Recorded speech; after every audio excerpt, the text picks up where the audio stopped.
Assalamualaikum warahmatullahi wabarakatuh. Perkenalkan, nama saya Fitria Janatul Laili.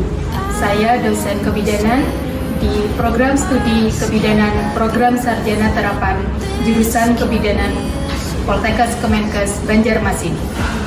Saat ini jabatan akademik asisten ahli dengan alamat Jalan Haji Mistar Cokrokusumo nomor 1A, Banjarbaru, Provinsi Kalimantan Selatan. Pengalaman mengajar saya pada mata kuliah Asuhan Kebidanan Nifas dan Menyusui, Asuhan Kebidanan KB dan Kespro, Asuhan Kebidanan Remaja, Pranikah dan Prakonsepsi, Asuhan Kebidanan Kolaborasi pada kasus patologi dan komplikasi, Manajemen Midwifery, Continuity of Care, Teknologi tepat guna dalam kebidanan, Anatomi dan Fisiologi, serta beberapa mata kuliah lain. Pada kesempatan kali ini, saya akan menjelaskan terkait dengan mata kuliah Asuhan Kebidanan Nifas dan Menyusui. Nama mata kuliah Asuhan Kebidanan Nifas dan Menyusui, kode BID 650324, rumpun mata kuliah kebidanan, bobot 5 SKS, 2 teori, 3 praktik. Pada semester 4, periode akademik 2025 Ganjil.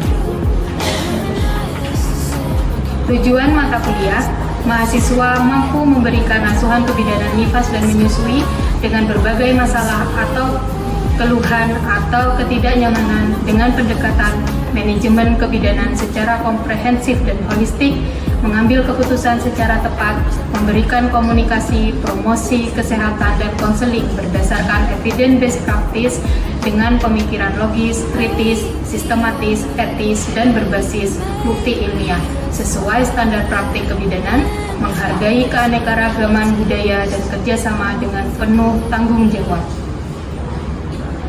Capaian pembelajaran pada mata kuliah ini yaitu CPL 3, lulusan mampu menerapkan strategi pengambilan keputusan serta penggunaan iptek secara akuntabel dan bertanggung jawab berdasarkan pemikiran logis, kritis, sistematis, etis, dan berbasis bukti ilmiah dengan penuh tanggung jawab.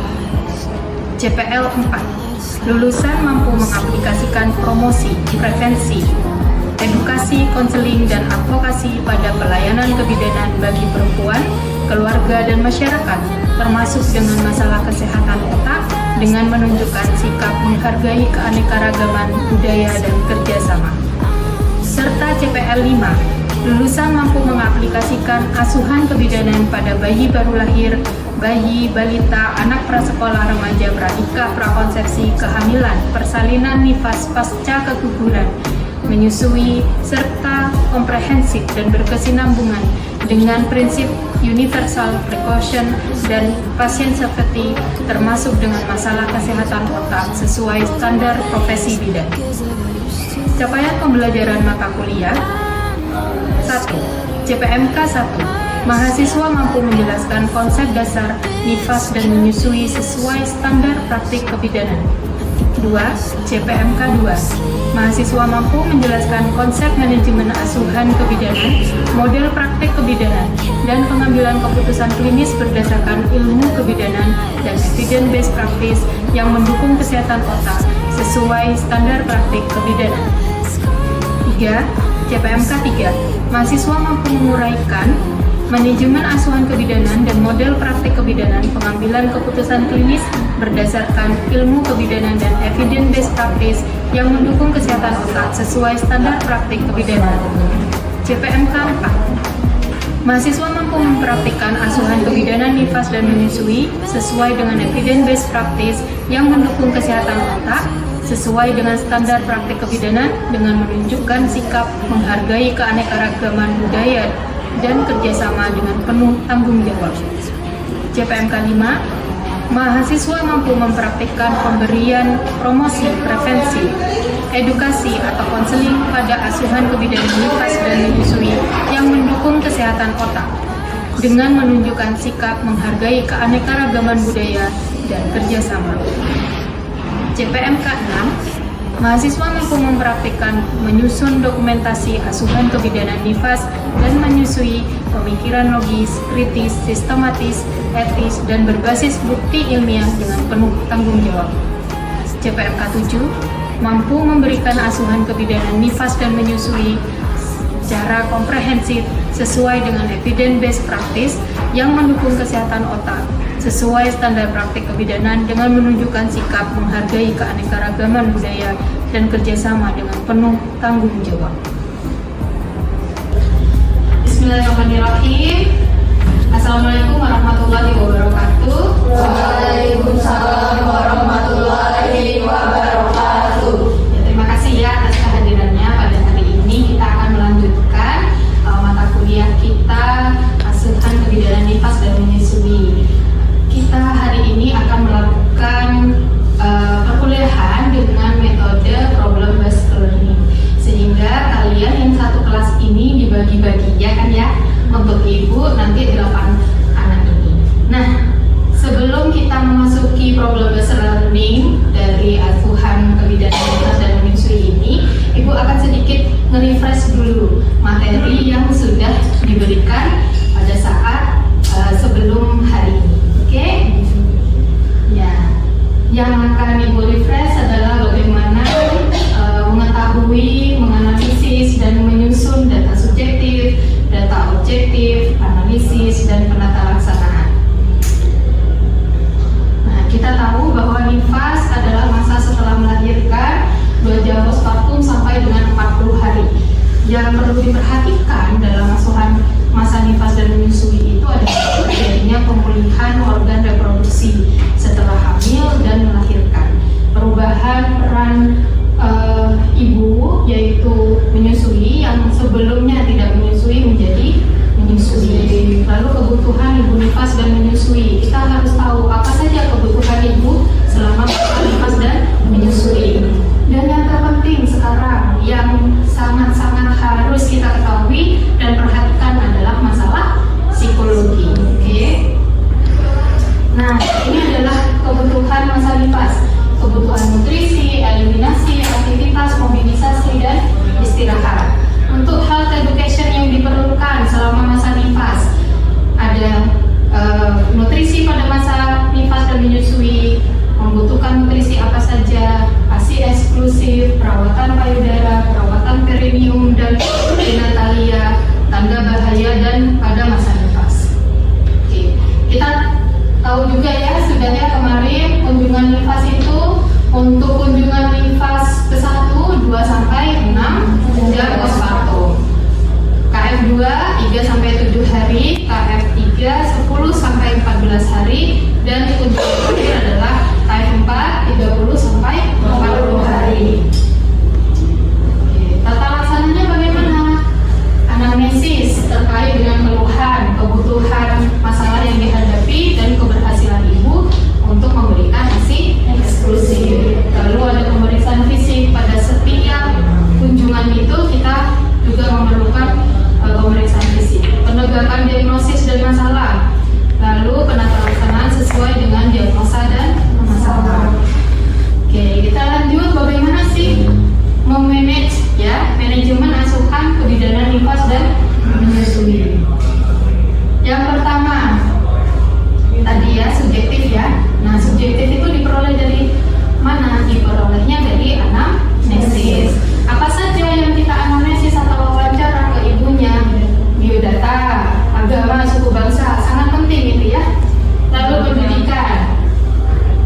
Lanjut, keluhan utama, apakah ibu ada pusing, lelah, kurang tidur, merasa gagal menjadi seorang ibu, ini psikologi ya. Lalu ASI keluar lancar atau tidak. Oke. Lalu riwayat kesehatan sekarang, penyakit yang lalu, dan riwayat kesehatan keluarga. Lanjut, riwayat menstruasi. Perlu diketahui ini, biasanya menstruasinya itu lancar, teratur, atau tidak. Nanti hubungannya adalah saat ibunya di KF 3 dan 4 pemilihan KB. Riwayat perkawinan, status perkawinan yang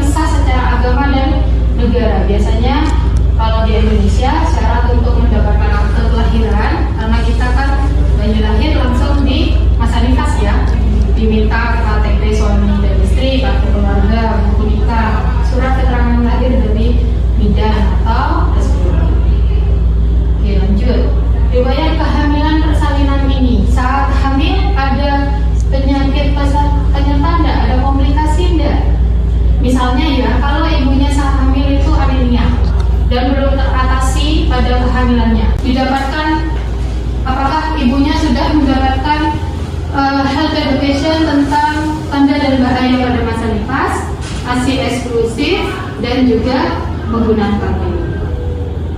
Oke, riwayat penggunaan kontrasepsi. Kalau ibunya nifas yang kedua, ini anak kedua gitu ya, apakah dulu sudah pernah menggunakan KB ya? Kalau ada keluhan tidak saat penggunaan KB yang lalu? Oke, pola kehidupan sehari-hari ini juga penting. Kalau kita kunjungan pertama, maka yang perlu disampaikan, ditanyakan kepada ibunya, kapan terakhir makannya? Apa saja yang dimakan? Oke. Untuk minumnya, berapa sudah minumnya? Ya, kebutuhan ibunya, kalau ibu masa nifas, berat badan kalikan 50 ml. Untuk eliminasi BAK, pada bupas 2-6 jam postpartum terkadang dia menahan BAK karena apa? Mungkin ada jahitan di perineum sehingga merasa nyeri dan akhirnya takut untuk buang air kecil. Begitu juga dengan buang air besar. Kadang juga mengalami sembelit. Oke, untuk psikologi.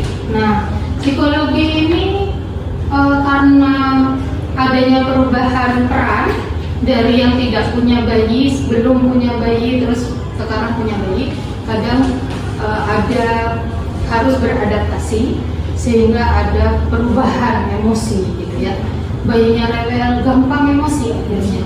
Nah, ini nanti bisa di pemeriksaan TTP. Nah, yang perlu diperhatikan adalah kalau tensinya tinggi, ya, dilihat apakah ada riwayat preeklamsi, hipertensi dalam keluarga juga perlu diperhatikan. Oke, kalau misalnya suhunya lebih dari 38,3 bisa jadi ibunya mengalami infeksi.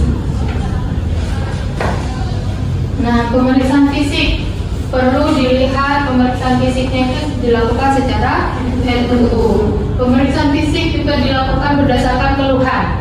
Ya, kalau misalnya tidak ada keluhan di telinga, apakah perlu diperiksa? Tidak.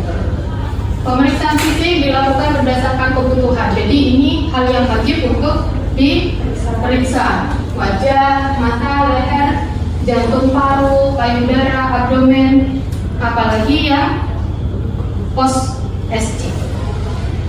Pemeriksaan tinggi fundus uteri. Harus ada pendampingnya, suaminya, ya, atau keluarga perempuan. Ya. Berikutnya yang penting lagi adalah pemeriksaan penunjang. Karena pada masa persalinan itu banyak mengeluarkan darah, maka kemungkinan kadar HB-nya bisa turun rendah sehingga perlu diperiksa HB. Oke, kalau diagnosis sudah bisa ya. Jadi diagnosisnya partum 1, abortus 0. Ini contohnya seperti itu ya. Jadi disesuaikan dengan kasusnya klien kita itu. Masalahnya, kalau masalah pada umumnya masalah ini dari data anamnesis, ada umumnya, ya, atau hasil analisis data, namun tidak termasuk dalam diagnosis kebidanan. Karena kalau diagnosis kebidanan harus terdapat dalam nomenklatur kebidanan. Penata laksanaan. Nah, yang pertama, penata laksanaan itu memberitahukan hasil pemeriksaan, memberikan solusi terhadap keluhan atau masalah yang sedang dihadapi, memberikan health education, memberikan kebutuhan nifas, memberikan terapi jika diperlukan, dan melakukan kolaborasi atau rujukan ke Vaskes jika diperlukan. Ya, dokumentasikan setelah kita melakukan penyusunan dokumentasi dengan SOA, maka perlu kita masukkan ke catatan perkembangan. Kunjungan 1 kita full SOA, kunjungan kedua tinggal memasukkan ke catatan perkembangan. Jangan lupa di sini berarti di subjektifnya harus ada follow up. sudah membaik tidak? Sudah teratasi tidak? Apa yang kita sampaikan, health education apa yang kita sampaikan di kunjungan 1 tadi, apakah sudah dikerjakan? Apakah ada perubahan perilaku menjadi lebih sehat, misalnya nutrisinya dan istirahatnya? Ya, kalau ada keluhan baru, maka juga akan dimasukkan ke subtherapy. Ya, Oke, tadi sudah bisa menentukan apa masalah yang dialami oleh Nyonya Lisa. Apa saja masalahnya? Apa ada data lain? Tadi sudah disebutkan. Apakah ada pemeriksaan yang dilakukan? Tadi juga sudah disebutkan, memeriksa gitu ya. Apakah ada kekeras dan sebagainya. Lalu apa diagnosisnya? Tadi kan ada perbandingan ya antara bendungan ASI dan juga mastitis. Sehingga kalau disimpulkan diagnosisnya apa? 14 hari postpartum dengan hormonasi. Betul. Ya. Lalu kita lanjutkan. Nah, tadi sudah tahu masalahnya apa, datanya apa, pemeriksaan apa yang harus dilakukan, diagnosisnya bagaimana, sekarang penata laksanaannya. Apa yang harus dilakukan? Pertama, memberikan informasi. Memberitahukan dulu apa yang terjadi karena hasil pemeriksaan pada ibunya. Oke, lanjut. Yang kedua, memberi solusi. Iya, betul. Memberikan solusi terhadap permasalahan yang terjadi pada Nyonya Lisa. Oke, sekarang pertanyaannya, apa solusinya? 1. Bisa melakukan perawatan payudara. Perawatan payudara, betul. Lalu apa lagi? Pijat laktasi, pijat oksitosin.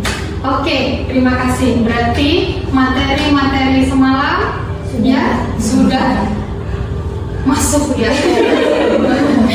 Oke, berarti setelah ini ya, bagaimana penata laksanaannya? Berarti ada perawatan payudara, ada pijat oksitosin, boleh pijat laktasi, oke?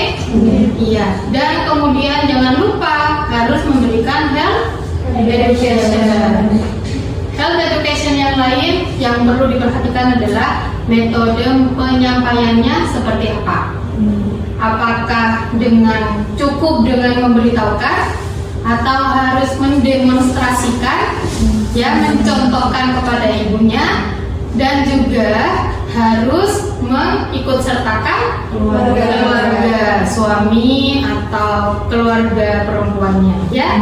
Oke, berikutnya selain kita harus tahu bagaimana cara menyampaikannya, metodenya, berarti juga harus melengkapi cara metode itu harus dengan media apa. Karena ibu kita tidak mendampingi ibunya 24 jam, ya kan? Sehingga ibunya harus dilengkapi dengan media. Medianya apa kira-kira yang bisa kita berikan kepada ibunya?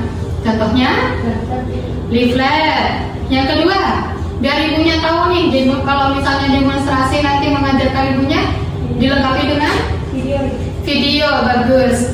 Oke, seperti itu kegiatan hari ini. Ada tugas dari ibu.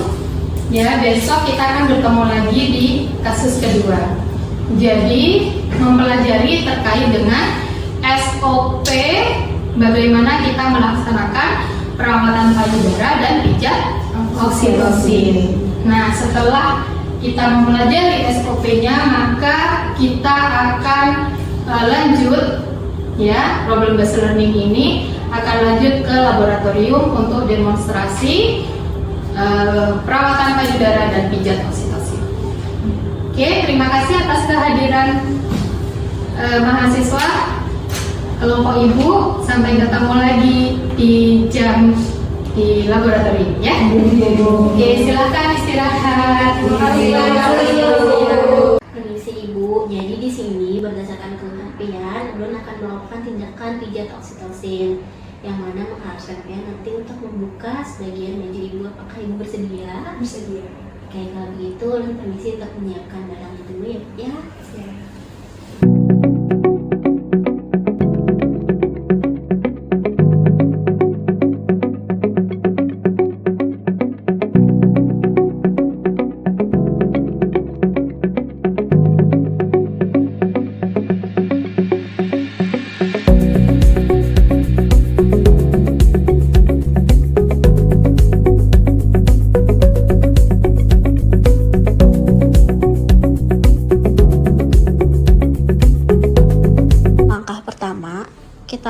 pemijatan pada bagian leher dari bagian ujung leher sini, bagian atas, memutar menuju ke bawah sampai ke ujung mendekati bahu.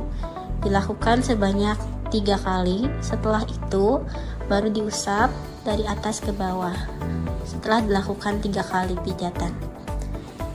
Langkah kedua, dilakukan pemijatan pada ujung bagian leher. Ada pangkal di antara sini sampai ke ujung sini dengan cara memutar. Setelah itu dilakukan pengulangan sebanyak 3 kali. Setelah dilakukan 3 kali baru diusap.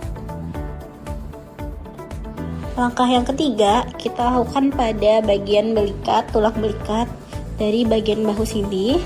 Kalian bisa lihat di sini ada tulang. Kita akan menyusuri tulang itu, pijat seperti ini dari atas ke bawah. Menyusuri tulang belikat dan dilakukan pengulangan sebanyak 3 kali. Setelah itu baru diusap. Lalu yang keempat, kita lakukan pemijatan dari ujung leher, bawah leher sampai ke ujung tulang ekor sini, bahu. Lakukan pemijatan dengan menggunakan jempol menuju ke arah bawah.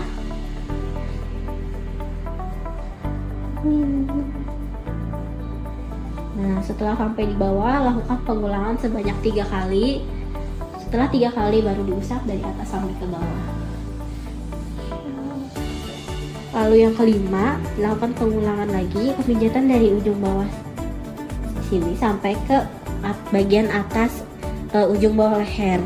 Pemijatannya dilakukan dari arah bawah menggunakan jempol.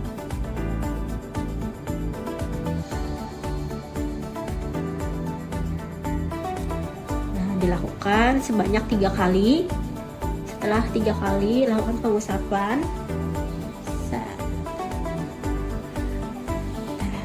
Lalu gerakan yang keenam, lakukan gerakan love dari bagian tengah punggung seperti ini dengan menggunakan bagian sisi-sisi luar jari dengan gerakan seperti ini. Lakukan penekanan, jangan terlalu kuat tapi jangan juga terlalu lemah. Cukup pastikan ibu merasa nyaman saat dipijat. Lakukan pengulangan sebanyak 3 kali. Setelah itu diusap. Setelah selesai dilakukan pemijatan, kita bersihkan tubuh ibu yang sudah terkena baby oil ataupun olive oil menggunakan air hangat terlebih dahulu. Usap dari atas ini menyusuri seluruh bagian punggung ibu. Selanjutnya, kalau sudah menggunakan air hangat, lanjut menggunakan air dingin atau air suhu ruang. Usap lagi. Kalau sudah bersih, kita keringkan tubuh ibu menggunakan wastafel kering.